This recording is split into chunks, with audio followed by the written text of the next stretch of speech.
In this video, I'm going to show you how you can get Rumble Premium. So what you need to do is go to rumble.com. Once you're here on their homepage, you can either sign up for an account if you haven't already, or sign in to your existing account. Once you've signed in, you'll then get this appear here in the top right hand corner, this button, and it will say go ad free.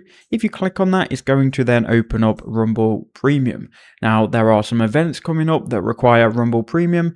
So if you want to get Rumble Premium, click on subscribe now and you'll be able to see the plans. Now, you can include Perplexity Pro, and that is going to give you a discount here and savings on Perplexity Pro.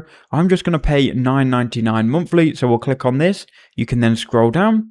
All you have to do then is either choose card or Google Pay, enter in your card number and details here, your first and last name, and you can then go ahead and confirm that purchase, and you will have then purchased Rumble Pro or Rumble Premium, and you'll be able to then watch all of the events and get ad-free viewing on Rumble.